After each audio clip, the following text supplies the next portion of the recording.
I got that Socktober announcement wrong, and I had to go back and get my socks back on this morning.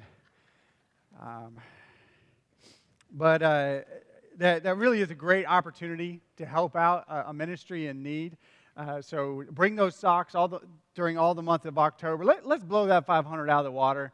Let's not do 500. Let's do more than that.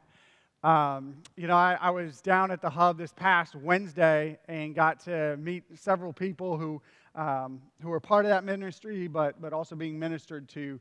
And what a great opportunity to love on the least of these, love on the people who Jesus just has a total burden for, a complete burden for, and we should have that same burden. I encourage you, if you have a Tuesday night free or Wednesday morning free, to get down there and just have dinner or have breakfast with the people down there,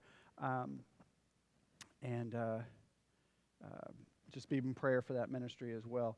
Tonight, we're going to continue our I Pray series. We took a break last week, so tonight we will be working on that. So we'll be talking about our personal worship time or our personal devotion time. So come out tonight, and we will continue. We're going to be talking about just spending time with God and isolating ourselves in that time to worship and focus on God alone. So come out tonight. Another thing, I took a quick break from last week is the little teaching snippets that I was doing. We taught, and I say teaching, it was just kind of sharing my philosophy of ministry. So I shared several different times throughout the last month about different things, how my family and I worship together. We talked about lament. We talked about several things. I just want to share another one this week. And based on the content of it, I need a disclaimer for it, though. This has nothing to do with anything that has happened, okay? So if you're like, he's talking about me, I'm not talking about you, all right? I planned this 6 weeks ago before I even got here, all right? So don't take any offense to it or some of you are going to look around and be like, he's talking about him. He's talking about, no, that's not how it is. I'm talking about church reconciliation and how that's important and an important part of ministry and something I believe very strongly in. Some people call it church discipline, but I think that is getting the cart before the horse. Church discipline is what happens at the very end of the process, and so it just kind of skips a lot of steps when we call it church discipline. I call it church reconciliation because the whole point of this process is to bring people together, to create unity within the church, to create love and reconciliation within the church. So what am I talking about? It's my deep burden that the Bible is very clear that whenever there is a conflict within the church, and conflicts happen regularly within a church body, that it should be dealt with in a biblical way. The number one threat to the church, I believe, is not the sin happening on the outside, it's the sin that can happen on the inside. And what happens is we begin to get jealous, or we begin to get frustrated, or we begin to accuse other people, and then we begin to gossip. And we do it within our little cliques, and before we know it, the church starts to get pulled apart. And this is just very dangerous within the church. Fortunately, the Bible tells us exactly what to do. In Matthew 18, there's clear instructions, and then in 1 and 2 Corinthians, we see examples of how this plays out, the other parts of Scripture. So anytime there's a conflict within the church, the first thing you do is if you see someone in sin, or if you are offended by someone, if there's any problem that you see, you need to go to that person first and have that conversation with them. You'd be surprised, 95% of the time that clears it up. They didn't mean it the way you took it, or they'll say, "Oh, I'm sorry, I did that," and they'll fix that. If that doesn't resolve the issue, then you take somebody else, perhaps a leader in the church, with you to address that problem. And if it still doesn't solve the problem, then the problem goes to the church. The church makes a decision on it, and you move forward from there. All right, so that's just how biblical church reconciliation works, and I believe strongly in it. So if I get someone who comes up to me, and this hasn't happened, okay, I'm not talking about anybody, but if someone comes up to me and says, so-and-so, fill in the blank, I'm going to be like, have you talked to so-and-so? Well, you need to go do that, because I'm not touching that until you go and you do something biblical. If you can't by yourself, if you just don't feel comfortable for some reason, I'll go with you, and we'll have that conversation together, but that person needs to be in the room. And so that's just something I believe strongly, and I encourage you in it. And in this way, we can continue to be unified as a church under the lordship of Jesus. All right? Let's pray as we begin this morning. Dear Heavenly Father, God, it's been a long week for me. I'm sure it's been a long week for a lot of people in this room. And Lord, we just pray that we can get off of ourselves and get off of just our own issues and just really focus on who you are and your word. And re-look at our issues through your lens and through your word. God, I just pray that you will speak through me to this morning. And I pray this in the name of Jesus. Amen.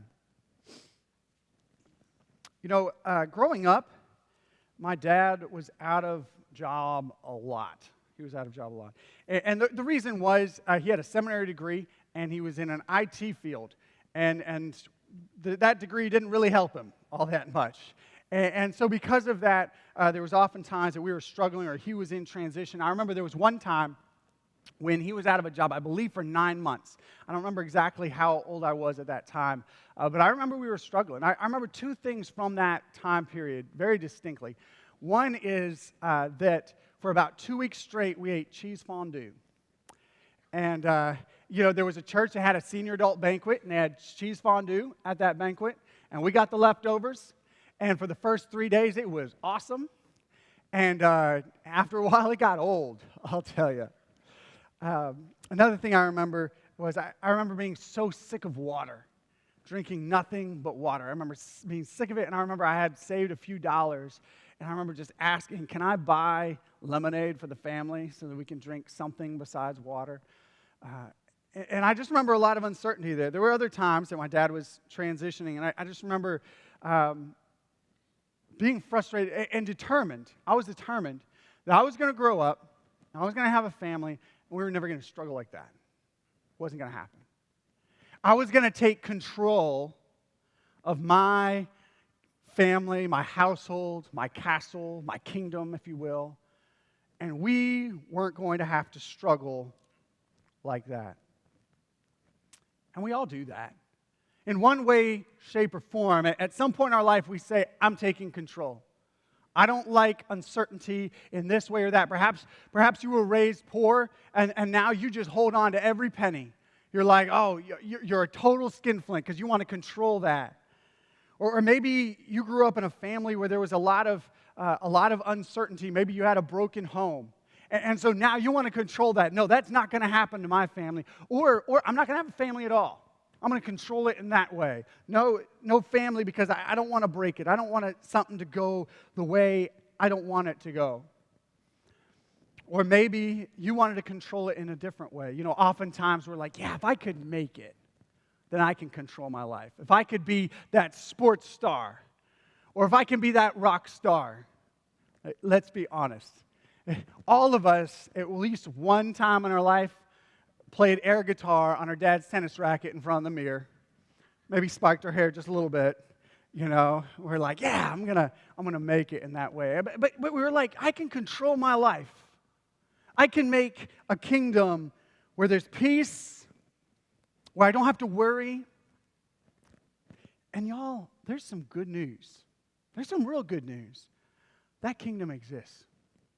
And it's a place where you don't have to worry. And it's a place where there's complete peace.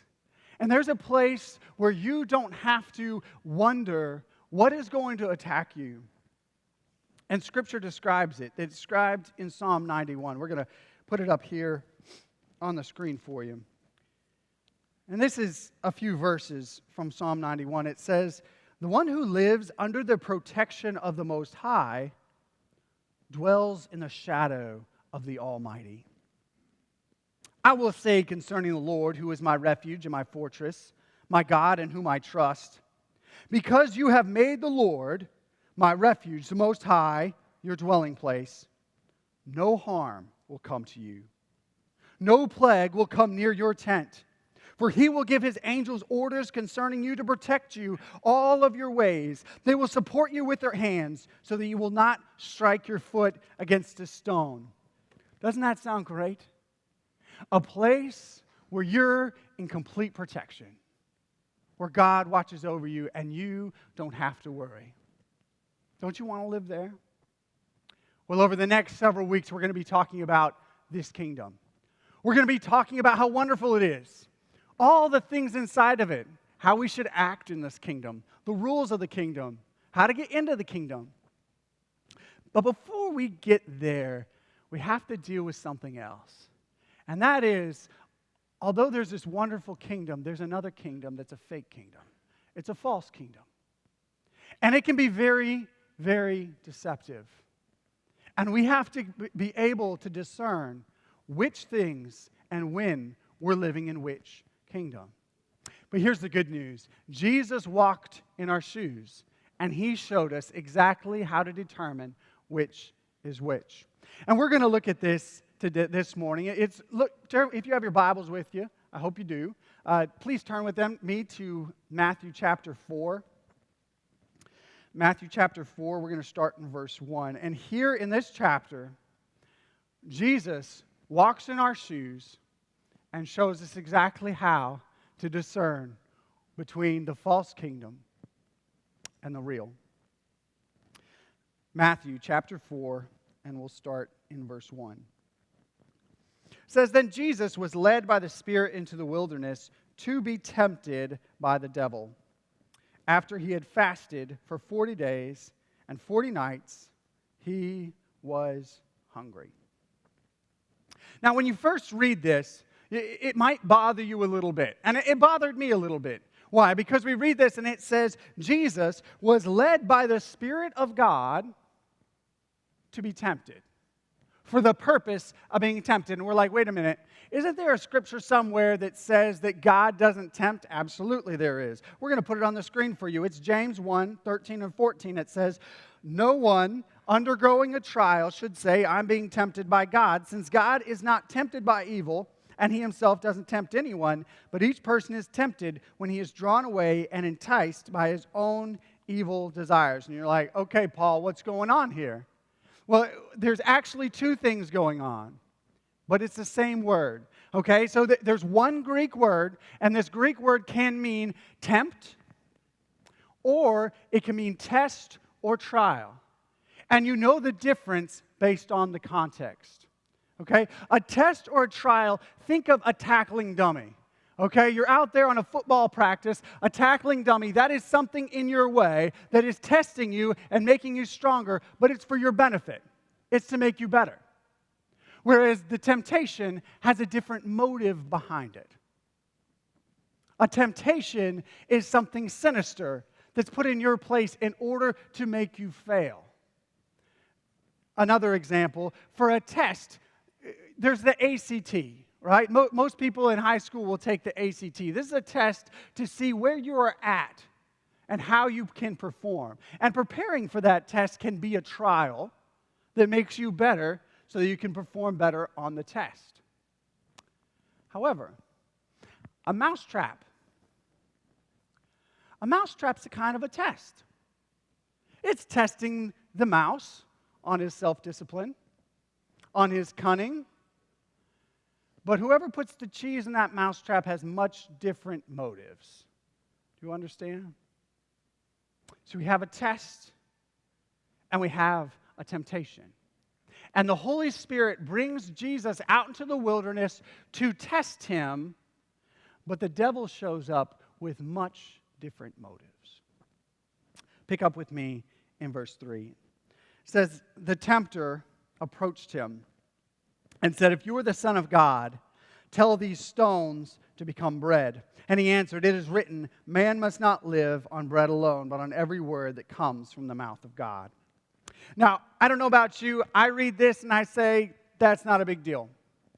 I don't really see what the problem is with Jesus turning these stones into bread. If he can turn stones into bread and he's really hungry, which he was, and not only was he hungry, he hadn't eaten for 40 days. We're not even talking hunger pains here. We're talking he needs bread. If he doesn't get some nourishment, he's going to be in big trouble. We're talking life and death. And I look at this and I'm like, that's not really a big deal. Why can't he turn stones into bread? But see, Jesus sees more. He sees the actual motive behind this.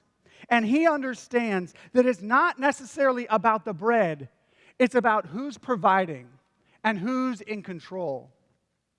And he quotes, man must not live by bread alone. And he quotes this from Deuteronomy 8. You see, he understands that the temptation is to depend on his own strength. Let me read you the entire context. The entire context is from Deuteronomy chapter 8, and this is what it says. It says, remember the Lord your God led you on the entire journey, these 40 years in the wilderness, so that he might humble you and test you, to know what was in your heart. He's talking to the Israelites, and he's saying, look, Israelites, you were out there for 40 years. Jesus was out there for 40 days and 40 nights. He was like, I was testing you with hunger. He said, I was there to humble you. It says in verse 3, he humbled you by letting you go hungry, and then he gave you manna to eat, which you and your fathers had not known, which you might learn, so that you might learn that man does not live by bread alone, but on every word that comes from the mouth of the Lord. Your clothing did not wear out, and your feet did not swell these 40 years. Keep in mind that the Lord your God has been disciplining you just as a man disciplines his son. You see, the temptation wasn't to eat. The temptation or the trial was to depend on God, and the temptation was to depend on himself. I remember, and I've shared a little bit about this story before with most of y'all, but I remember when I was living in Hawaii, my wife and I were living in Hawaii, we were making a lot of money, we were enjoying life. And I remember I was reading a book about depending on God. And I remember realizing that I had never really had to depend on God. And so because I had never had to do it, I didn't know if I could do it. I like to think inside, well, yeah, I'll depend on God. If I get there, I will just fully depend on him. But since I hadn't been tested in that way, I wasn't sure if I would make it. Let me give you an example. Has anybody seen American Ninja Warrior? Has anyone seen that show? 3 of you. Okay. All right. So here's what it is. It's this really hard obstacle course. Okay. And this really hard obstacle course, people train really hard to go and take on this really hard obstacle course. And I always look at it and I'm like, I might have been able to do that. Right? Like I was good at the monkey bars. You know, I might have been able to do that. And I think about it. But you know what? I'm never going to know. Because I'm never going to try. And the same thing is here with God. You see, sometimes we're going through a test. And we have to persevere through that test to know if we will truly depend on him or if we're going to seize it for ourselves. You know, in seminary, there were many times when we had to just give it up and depend on God. Going from Hawaii and not having to depend on God to this point where we had to depend on God, where we were going through the food line at the seminary, where I was working whatever part-time job I could at Chick-fil-A or door-to-door sales, those people you guys hate. It's not very fun to be on the other side either. But through that, you learn to depend on God. You see, oftentimes, we want out of God's plan. We want out of his test. We take that job, even though it's in a bad environment, because we want out. We cheat on our taxes. We take on debt. We stop working on our marriage. We quit when it's hard. And we say, I don't want to be tested anymore. I want to take things into my own hands. And so this first temptation is the temptation of physical needs. And the question I have for you is, do you rely on God or do you rely on your own strength? Which kingdom are you living in? Let's take a look at the next temptation. You know, Jesus does really well on this first one, as you'd expect. But the devil has another one for him. And here in verse 5 is where he picks up. He says, "Then the devil took him to the holy city and had him stand on the pinnacle of the temple and say to him, 'If you're the Son of God, throw yourself down. For it is written, He will give His angels orders concerning you, and they will support you with their hands, so that you will not strike your foot against a stone.'" You know, the first temptation was one of physical needs. And I believe this second temptation here, the second temptation is a temptation of pride. He said, "Jesus, go to the middle of the temple where everybody is. Get up on the highest pinnacle and create the greatest YouTube moment in history. Jump off and show everyone you can fly." Can you imagine the fame that would come through that? Now, Jesus would do a lot of miracles. But this miracle wouldn't give anybody food. It wouldn't heal anybody. It really wouldn't benefit anyone except show Jesus had a lot of power. God wouldn't have gotten the glory from that. Jesus would have gotten the glory from that. And here, I believe the devil is kind of tempting Jesus to switch roles with God. Look at verse 7. Jesus tells him, it is also written, "Do not test the Lord your God." You see, he's tempting Jesus to switch roles with God. He's saying, you test God. You put God on trial for you. Instead of you being tested, you test God and sees what happens. And he even quotes a scripture. And isn't it fascinating? He quotes Psalm 91. You know that passage we read at the beginning of this sermon, talking about the beautiful kingdom? He's tempting with that kingdom. He says, you know that kingdom? You can have it. You can have it your way. You can be the king of that kingdom, and you can be in control. You know, idolatry can seem so innocent. Well, Jesus replies, "Do not test the Lord your God." And this reply comes from Deuteronomy 6. And the whole context of it, I'm going to read for you. It says, "When the Lord your God brings you into the land He swore to your fathers, Abraham, Isaac, and Jacob, that He would give you, a land with a large and beautiful cities that you did not build, houses full of every good thing that you did not fill them with, cisterns or wells that you did not dig, and vineyards and olive groves that you did not plant. And when you eat and are satisfied," here's what he's saying. He's saying, it's going to be a beautiful kingdom, but it's my kingdom and you're just living in it. See, this is my kingdom that I'm going to make, and you can live in it. You can live in my peace. You can live in my protection, but it's mine, and I am the king. He goes on to say, "Be careful not to forget the Lord who brought you out of the land of Egypt, out of the place of slavery. Fear the Lord your God. Worship Him and take your oaths in His name. Do not follow other gods, the gods of the people around you. For the Lord your God, who is among you, is a jealous God. Otherwise, the Lord your God will become angry with you and obliterate you from the face of the earth. Do not test the Lord your God."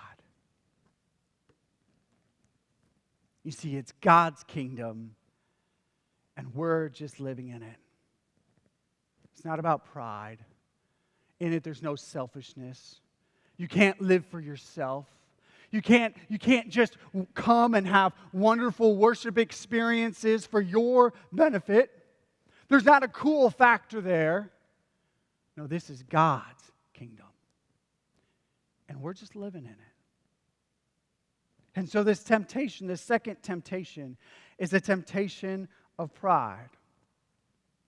And the question is, do we give God the glory? Or do we try to keep it for ourselves? Jesus, He sees it for what it is. And He replies, "Don't test the Lord your God." Idolatry can seem so innocent. Well, the devil has one more. In verse 8, it says, again, the devil took him to a very high mountain and showed him all the kingdoms of the world and their splendor. And he said to him, I will give you all these things if you will fall down and worship me. And then Jesus told him, go away, Satan, for it is written, worship the Lord and serve him only. And then the devil left him, and the angels came and began to serve him. Y'all, don't forget that idolatry can seem so innocent. Oh, you can have it all. Hold on to your own destiny. Make a mark. Do what's good for you. The world gives us all these lies. Oh, if you just have this new car, you can drive down the road and everyone's going to be looking at you. If you get your new haircut, everyone's going to think that you are in style and that you are cool. If you get your new house, everyone's going to be jealous of you. If you go on your trip, oh, it's going to be so relaxing. There's going to be so much peace. Oh, if I can just go to the football game, it's going to be so much fun. I'm going to be living in that wonderful kingdom. If my kid can be accepted to that university, oh, that's going to validate my life and theirs. If I can just retire. When I get to retirement, oh, the peace that I'm going to have. Oh, the affair. It's going to be so much fun. Oh, I'm just going to watch a little bit of porn. It's going to be okay. I'm just going to eat that extra bowl of ice cream. It's going to taste so good. You know this kingdom over here? This kingdom looks so good for a while. But it's just a lie, isn't it? The splendor of the world. The word that's used here, it's all about, it's this word that's describing something so wonderful that it just inherently brings about honor and glory. And that's not true of the world. You see, in the real world, the car breaks down. The hair grows back. Or doesn't. You get that Botox, but it doesn't fool anyone. Your house gets outdated. The trip just exhausts you. Your team loses. Your child makes it to the university, but then leaves God. You retire and you get lonely. The affair ruins your life. The porn leaves you empty. The ice cream just makes you fat. Your kingdom sucks. And this is our biggest temptation, isn't it? Every day we wake up and we're like, which kingdom are we going to live in? The biggest test in your life, in fact, all of these temptations are about the same thing. The biggest temptation is idolatry or God. Who's going to be on your throne? You or the devil or God? I think a great way to illustrate this, I got these from a preacher named Chip Henderson. If you could put the next slide on the screen. There's these three little circles. And you look on the one to your left. The one to your left, this is what an unbeliever's life looks like. You have this circle and you're living in it, and guess who's on the throne? You are. And it's such a great kingdom, right? But there's no Jesus, and soon you find out that there's no peace that comes with that. There's no true protection. Well, then on the other side, the one on the far right, you see the kingdom over here, the new kingdom, the wonderful kingdom. And on it, the throne is Jesus. And you're there at his feet worshiping. But then there's the greatest temptation of his life. And it's in the middle. And it's where we say, oh, I want to live in this kingdom, but I want to be in charge. Y'all, idolatry can seem so innocent, can it not? Whose kingdom are we going to live in? Jesus, of course, tells him, "Go away, Satan. For it is written, worship the Lord and serve Him only." And the devil leaves. Y'all, taking control of your life seems so right. Uncertainty can seem so wrong. The tests and the trials can seem so bad. But you know what? As I think back at those times of uncertainty growing up, and I think, that I actually found, I was going through a box of things from when I was growing up, and inside I found a pay slip from my dad, one of my dad's pay slips. I don't know how it got in there. And I would have brought it today, but it's in storage somewhere on its way. But on this pay slip, it's a pay slip from Sears. And my dad was working just an hourly job at Sears in between jobs. And he made $150 for the week. He wouldn't work on Sunday, so it really cut into his pay. $150 for the week. And it reminded me, there was a lot of uncertainty growing up, but it was really good for me. It was good for my brothers, for my sisters. I don't have brothers. For my sisters.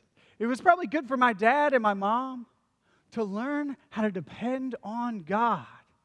I think back at those times in seminary where we just had to depend on Him and we couldn't afford those things that oftentimes we needed. And it was a good test. It was good to depend on Him. And it reminds me of Psalms chapter 91. This is how it ends. It says, because he has his heart set on me, because we have our hearts set on God, it says, I will deliver him. I will protect him because he knows my name. When he calls out to me, I will answer him. I will be with him in trouble. I will rescue him and give him honor. I will satisfy him with a long life, and I will show him my salvation. We must live in that kingdom. And if we live in that kingdom, oh, the peace we will have. Over the next several weeks, we're going to be talking more and more about this kingdom. But in order to live there, we must first identify the idolatry of the false kingdom. And just as Jesus discerned between what was right and what was wrong, we in our hearts must reject the idolatry of the world. We must get off of the throne and enter the new kingdom, God's kingdom. Let's pray together.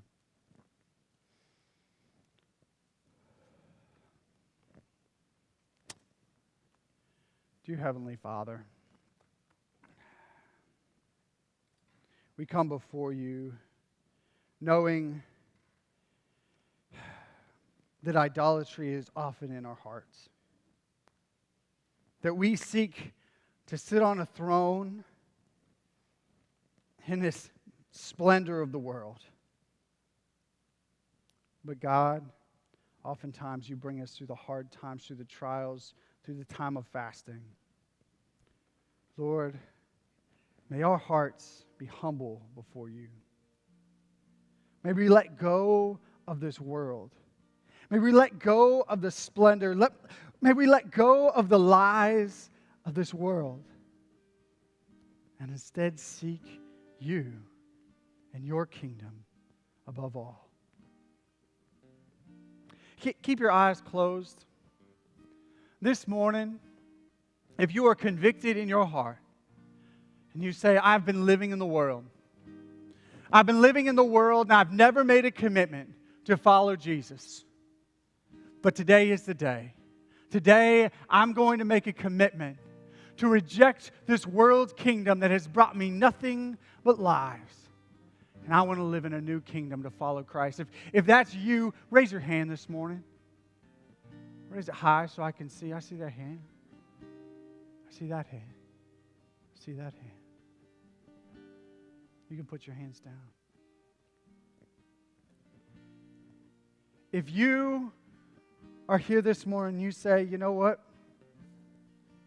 I've been living in that middle circle. I've been living in a place where I want enough of Jesus on Sunday morning to get me through the week. But I sure want to hold on to control of my own life. I beg you today, let go of that kingdom. It's not worth it. And I encourage you to let go of it and to seek Jesus. And if you want to make that commitment, raise your hand this morning. Say, this morning, I'm following Jesus. I've decided this before, but I'm going to repent and I'm going to follow Him with a new way this morning. I see those hands. I see that hand. Oh, God be the glory.